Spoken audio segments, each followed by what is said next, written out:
Hello. Thank you so much for joining me on The Same Drugs. I'm really looking forward to talking with you. I really appreciate your work lately at the Free Press in particular. So I'm really looking forward to this conversation. Yeah, likewise. Likewise. Thank you for having me. So I've been following this liberal push to pass Bill C-11 for some time, and it seems like it's moving forward really quickly at this point. I was really glad to see your article at the Free Press recently because that brings the issue to a more international audience. Obviously, it's been really hard, I think, for Canadians who are concerned about this bill to break through to a bigger audience to explain what's really going on. And your article did that really well. And of course, it was called Trudeau's Battle Against a Free Internet. I wonder if you can start by explaining to our audience what Bill C-11 is, or, what it claims to be. Well, so Bill C-11 is called the Online Streaming Act, and it would make online streaming services like Netflix, YouTube, uh, really anything, any online streaming service. It would make them prioritize Canadian content. Now, what is Canadian content? That is up for debate. Nobody really knows what Canadian content is. No one really has a definition for what qualifies as Canadian content. And this is basically trying to update the Broadcasting Act, which regulates our television, radio stations. And what this bill would do, I mean, the problem with this bill is the language is extremely vague. It gives the CRTC, our regulator, an incredible amount of power uh, uh, to to to uh, to basically decide what Canadian content is and what shows up on our on a streaming platform. And this is has many critics. It's had critics even from within, even among supporters of the Trudeau government, which is pushing this bill. And it has critics like Margaret Atwood, for example, who came out pretty very strongly against it. So this bill is it's incredibly problematic because it gives the regulator an enormous amount of power. The language in the bill is very vague, and so it leaves a lot of stuff open to interpretation. And it's some people call it a censorship bill. At some level, you could interpret that as a censorship bill because some content is prioritized over other content. So let's say the regulator doesn't like Jordan Peterson, for example, or they don't like you, for example, or me, for that matter.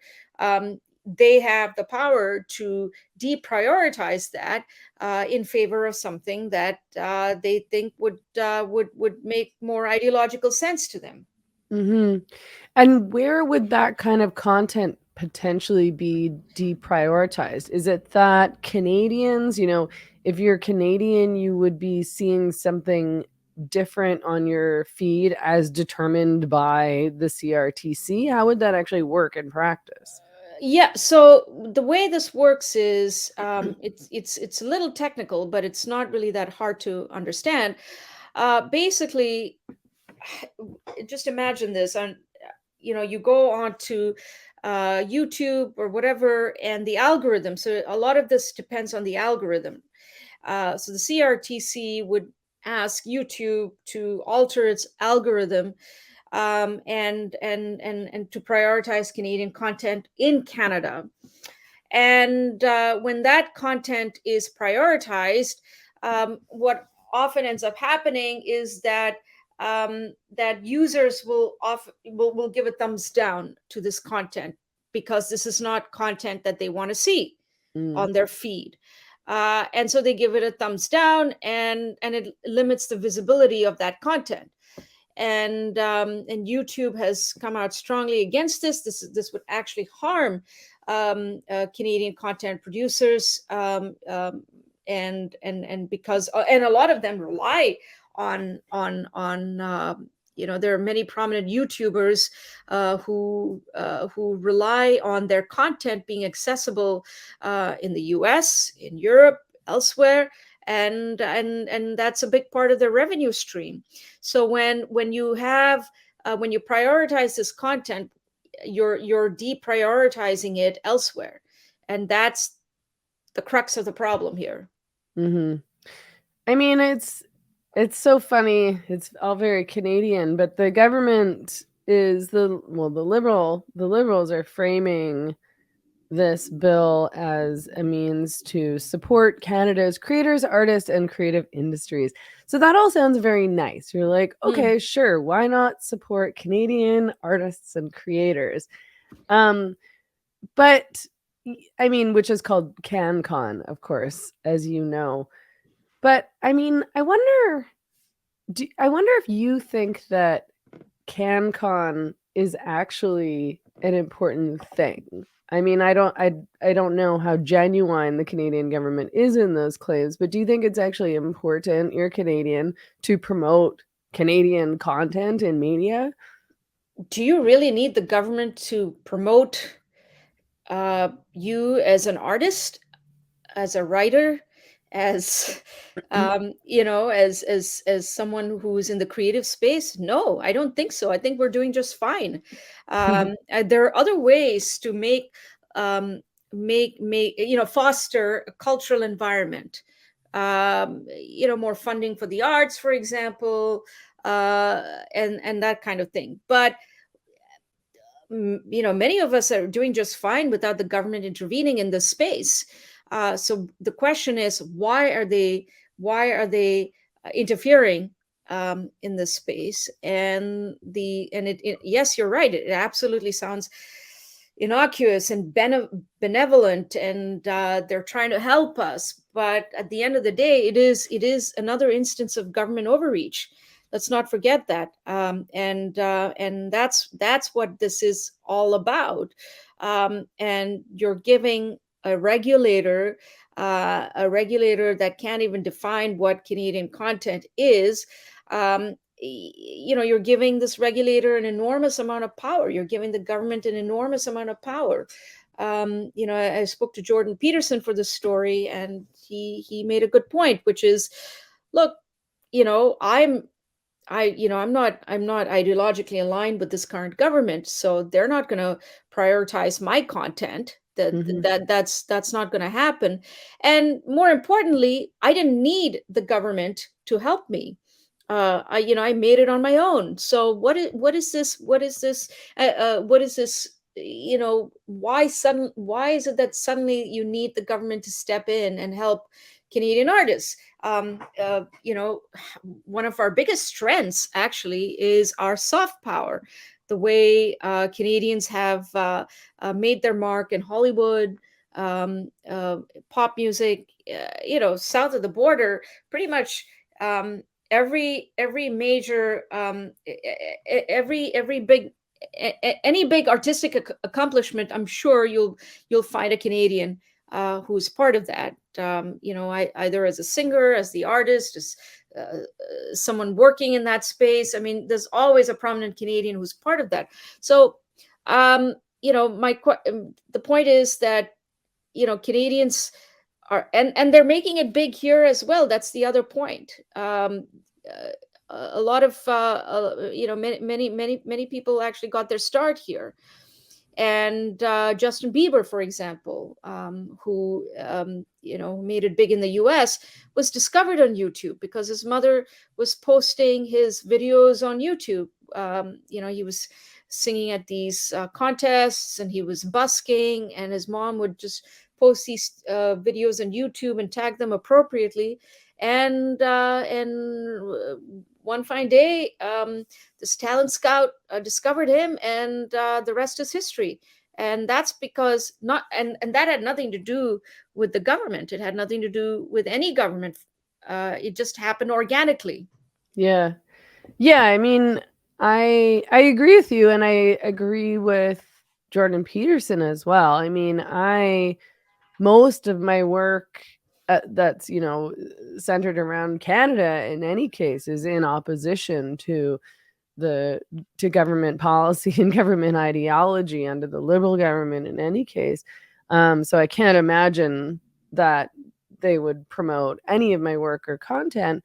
But also, I mean, the idea that you need the government in order to make you into like a popular creator or artist is so silly, because that's not how things work nowadays with social media. I mean, as you say, Justin Bieber Justin Bieber got big regardless of the Canadian government. He didn't need the Yeah. government to promote him. And I don't think that the government is actually like, I don't think that you can force somebody to be popular just by shoving them into the algorithm over and over and over again. I mean, I don't know. Yeah, no, I think Patty Millett, Justin Bieber's mother, put it quite succinctly. She said, "It's almost as though they don't think that we're good enough, that we need to be promoted. It's like they don't Yeah. that we're not good enough to face competition out there." and and I think that's well said. I think she hit the nail on the head there. And to my previous point, where that a lot of we have plenty of success stories. We have plenty of success stories in this country that have happened without any government intervention, and so why now? What's going on here? And I think this is just another instance of government overreach. Yeah. Well, and at the risk of being rude, I feel like CanCon, as a Canadian, I feel like CanCon is often pretty bad. It's actually not very popular. And so I have a pretty strong suspicion that whatever the government would choose to promote under their CanCon mandate, um, would I don't think that it would make Canada look much better.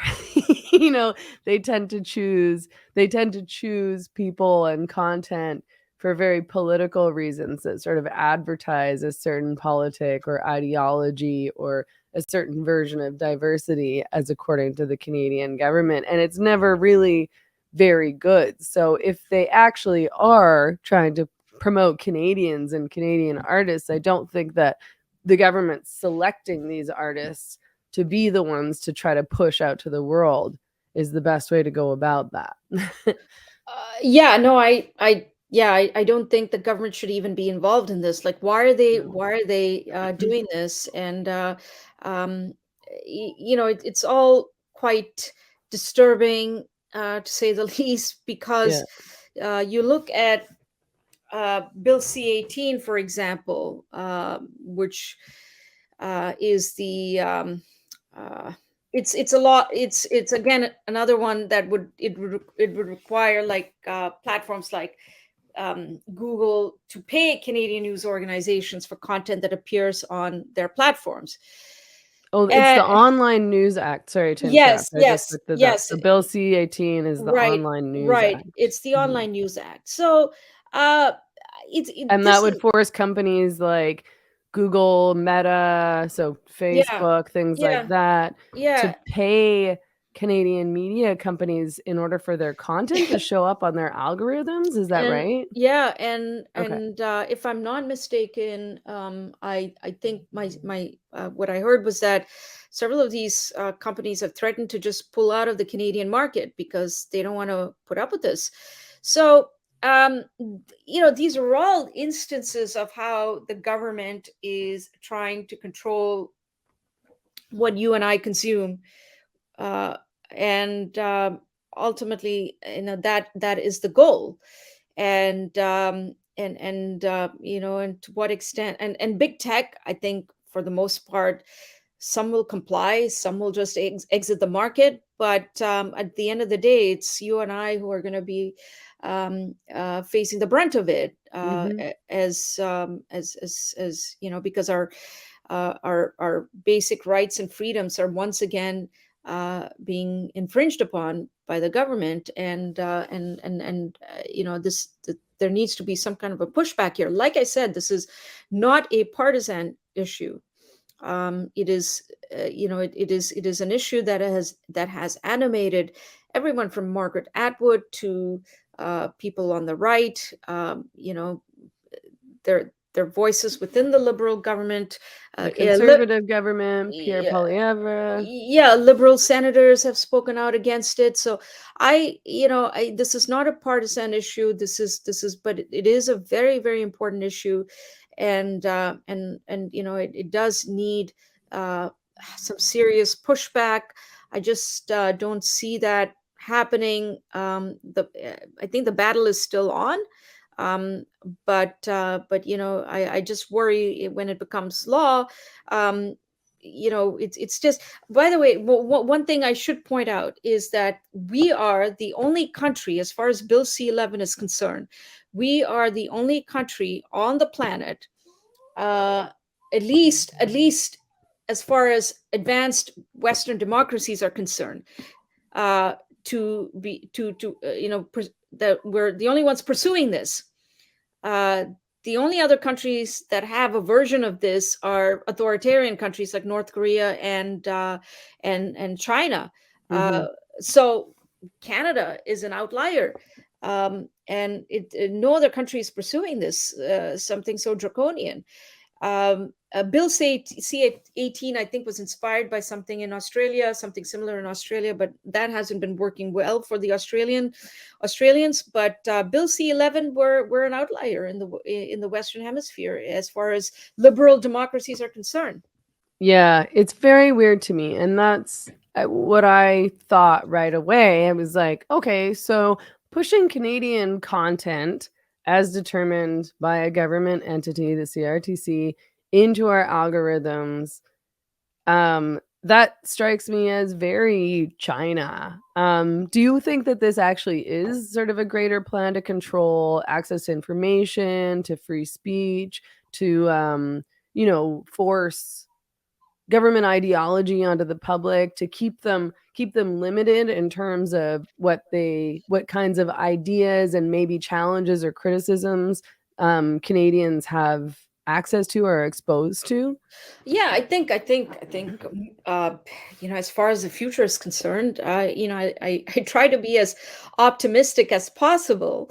But let's face it. The pandemic showed us how much the government can actually be involved in our lives, and how willingly we let the government in. And that is a very scary situation. We were there not too long ago, and I think these bills, I mean, they sound very innocuous, and they sound like the government is your best friend. But come on, the government is never your best friend. And that cynicism that we used to have towards big government, um, especially the left, has just it's almost non-existent. And I fear what the future um, has in store for us. The government gets to decide what is, just expanding this, to other things. The government will decide what is misinformation, disinformation. Again, we've seen that already play out during the pandemic. Anytime you question the efficacy of the vaccines, or lockdown measures, or masks, or any such thing, you were branded a misinformation, or you're spreading misinformation or disinformation. So, and you had a willing group of experts, who went along with this, and ganged up on their fellow citizens, and made them into social outcasts and social pariahs. So we've been there before. This is just taking the battle to a whole different level. It's in my opinion very sinister. I don't think that we should be giving the government this much control. I worry about it because we're not. Um, this Bill C-11, it's gotten a lot of attention in recent weeks, for sure. Yeah. But I don't think that the average Canadian is thinking about Bill C-11. I don't blame them for not thinking about Bill C-11. I think they're preoccupied by other things. They're preoccupied by inflation, the cost of living, unemployment, just and many of us are still processing um, um, the pandemic. Uh, it wasn't that long ago when we were locked down and wearing masks, and so a lot of us are just rebuilding our lives in a sense. So we're not paying attention to these issues, but I think we should, because um, it often happens that when you're not paying attention is when some of these most draconian measures come into place, and by the time you wake up, it's too late. So I do think people should push back against this. I'm not a fan of this bill. I think this is it makes us look really bad on the world stage, and it sets a really bad example. Think about what authoritarian countries that we lecture to. We lecture other countries, other maybe not so liberal democracies, and tell them, look, you shouldn't be doing that, because this is an infringement. This is infringing on people's rights and freedoms, and this is not a good way to go. But yet here we are doing exactly the same thing. So it just makes no sense. I mean, it makes sense as far as the Trudeau government is concerned, but it sets a really bad example, and it makes us look terrible. It makes for extremely bad optics. Yeah. And I mean, I think that is, I mean, the Canadian government seems to really have a knack for making these bills seem extremely boring so that nobody would really be inclined to get involved in the debate. I mean, if you didn't know much about this bill, you would hear, like Online Streaming Act, CRTC, CanCon, blah, blah, blah, blah. Why do I care? Yeah. And I think they probably tried to frame it that way on purpose, as we said earlier. Oh, this is just about supporting Canadian artists. But in as far as this debate goes, and I think there's a general thing in Canada where people don't actually get super involved in debates around bills and legislation. Um, do you get the sense that there is Canadian support for this bill, or is it more that people don't really know that it's happening at all? I think it's mostly the latter. Mhm. I think most people are just clued out. Like said earlier, they're preoccupied by other things that are more existential, um, like putting food on the table, cost of living, making ends meet. So how does it matter that the government is regulating online streaming services? Um, so I think. But my guess is, and this is just a guess, and it's just a conjecture, that if you were to ask the average person on the street, do you want the government to control more of your life? Yeah. And I think that person would say no. I think this would, I don't think anybody wants the government to decide what Canadian content is, what certainly people who make a living on platforms like YouTube are up in arms over this bill. They're really frustrated, and for them it's an existential crisis, because a lot of their revenue depends on being able to promote their content, that their content is available, is it's seen overseas. And this is just going to do the opposite. And what several of these people have said is that if this becomes law, they're going to have to leave the country, go to a place where they don't have uh, these this draconian law. And that could be really anywhere, because as I mentioned, Canada is an outlier in this. So it could be the US, it could be somewhere in Europe, it could be, I don't know, anywhere, but it Mhm. won't be Canada, and that's going to be our loss. Yeah, definitely. Um, and last week, after you published the article, very recently after you published the article, the Liberals tabled a closure motion to stop debate about this bill in the House of Commons. I'm not sure if you followed all that, but as I understand it, it was in order to ensure that the bill would clear the Commons and then go back to the Senate. Um, I mean, what did you think about that move and what's happening now? Like, where does the bill stand at this point? So I think that they tried to force it. The Liberals tried to force it in Parliament, in the House of Commons, on Friday, I believe. Yeah, I think it was on Friday, and but it's still, it could become law anytime soon. I think it goes back to the Senate, and I'm but the conservatives, and everybody opposing it, that's mostly the conservatives, are still fighting it out. So I'm not quite sure when this is going to become law, but it's I think the word on the street is it's basically, it's well on its way. So Why do you think the Liberal Party is so invested in this? I mean, the Conservative Party has been super opposed to this. I mean, Pierre Poilievre in particular has been really outspoken, which I really appreciate. He's been trying to get the word out to Canadians about what's happening and to help them understand what the very serious impact could be on Canadians and Canadian creators. mhm. Why do you think that the Liberal Party is invested in this bill in particular?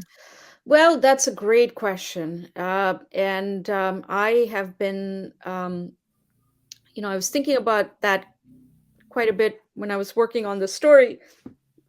And it's especially perplexing when you recall that Justin Trudeau in 2015, in an interview to the New York Times, said that Canada is a post-national state. There's no real identity here, and so on and so forth. Yet you have this bill. It's a nationalist bill.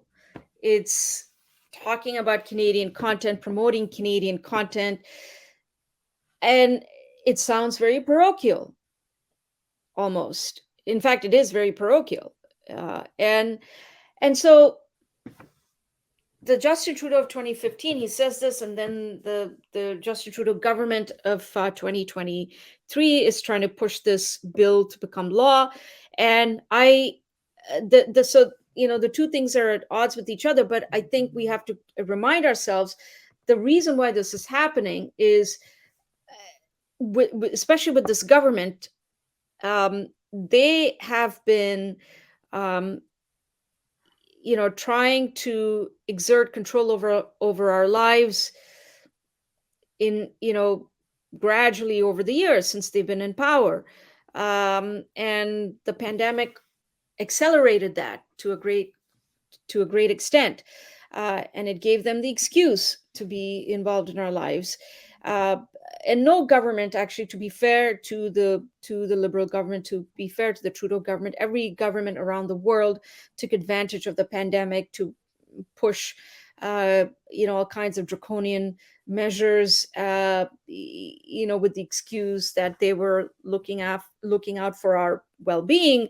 But so it's not just uh, unique to this government, but when it comes to the Trudeau government, they've been trying to, um, you know,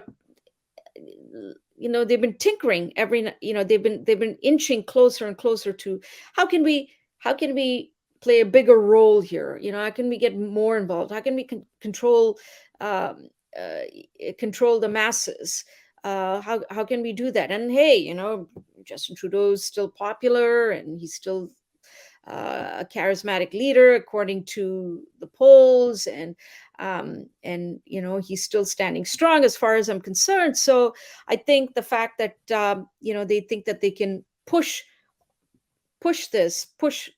on Bill C-11 and Bill C-18 and anything else that they can come up with in the next little while. I suspect that a decent chunk of the population of the voting public will probably be on board with this. Mm. And so I think to answer your question, I think it's just as simple as uh, just government overreach. Yeah. And what can Canadians do to push back against this before it becomes law? Uh, well, that's a great question. I mean, I was at a conference a couple of weeks ago here in Ottawa, and someone asked that as a question: what can we do? Someone asked this question to a conservative senator, and I think the best you can do at this point is really, write to your MP, uh, you know, create noise on social media, uh, and just really, you know, just organize and make it clear that you're opposed to it, and because this is not going to be good for our future, and we certainly uh, don't want a regulator telling us what we can uh, consume online. That is incredibly problematic, because look, you might support this as a liberal, you might support this because it's the liberal government, it's the Trudeau government. But what happens when someone else is in power that you don't like? They can promote content that they think is important, and so there's no winning here for any of us, right? I mean, you might see this as uh, a victory in the short run, but in the long run, I think we're all screwed. Yeah. And so this is why I say it's not a partisan issue. It's as simple as standing up for our rights. Yeah, and I think that's a really good point for people to remember, is that maybe people might support this thinking, "Oh, the Liberal government's in my corner, like, they're gonna do what I like with the algorithm. They're gonna be pushing content that I support. They're gonna be supporting artists and media makers that I think are good." But as you say, I mean, that power could be in the hands of someone else in a few years. Yeah. And maybe you really won't like that. And that's also how people need to think about free speech. The kinds of people who say, you know, this free speech, but not this free speech. And yes, the government should have control over what we're allowed to say or produce, or what kinds of debates we're allowed to have. And it's like, well, you say that now because maybe your opinions or your views or your politics Yeah. or your ideologies are popular, but that's not always going to be true. And do you want this Hmm. to be turned around in the other direction? I mean, it would be nice if everybody was like, free speech for all, everybody like say what they want, open debate, but that's Hmm. not how a lot of people operate, unfortunately. So I think it's important for them to remember that this kind of thing can come back and bite them in the ass as well. Absolutely. Yeah. Absolutely. Yeah. And I think that's why it's important for everybody to speak up, and and it's good to see that people like Margaret Atwood and some Mhm. liberal senators have dissented, and that clearly tells me that this is it is not a partisan issue. And even if they hadn't spoken out, I would still say that, because as I said, I mean, this is about our rights. It's standing up for our rights, and making sure that they're protected. And we've already experienced this now with the pandemic. You trust the government. You're following the science because the government says you should follow the science, and you do all of this stuff, and then it turns out at the end of the day, it was really about trying to control your lives, and that's what's happening here as well. And I think I'm hoping that we've smartened up, and that we Mhm. you know that we're thinking differently about this. Yeah, I think so too, and I hope so as well. I hope that people have really paid close attention to what happened over the past 2, 3 years, what happened during the pandemic, and, I think be reminded that the mainstream media in Canada in particular really is still very much controlled. I mean, if we're talking about the CBC, by government ideology. It's really dictated by government ideology. It's a government funded entity. And we have a very small media landscape, and the kinds of media and informations already that Canadians have access to is limited, I think, by government overreach and government control. And do we really want that to get worse? Well, I don't. I certainly don't, and I don't think a lot of people want that. And I think hopefully people are starting to ask these questions. These are extremely important questions, and that are starting to wake up to uh, reality and what the future holds in store for us, if we don't speak up now. Yeah, for sure. Okay, well, thank you so much for talking to me about this. I really appreciate it. I think this issue is so important, and I'm, again, really grateful that you're covering it. Can you tell us how people can find you and your work online? Yeah, so I am a writer for the Free Press. So you can find my stories on the Free Press. I also write for the National Post. I write a column for the National Post, and I host a podcast of my own on True North called the Rupa Subramania Show. So you can find me on all three platforms. And if you're still having trouble finding me, you can find me on Twitter. Okay, perfect. All Great. right. Thank you so much for your time tonight. I really appreciate it. Thanks so much, Megan. Okay. Great to be on your show. Thank you so much. Okay, take care. Yeah, Bye-bye. bye.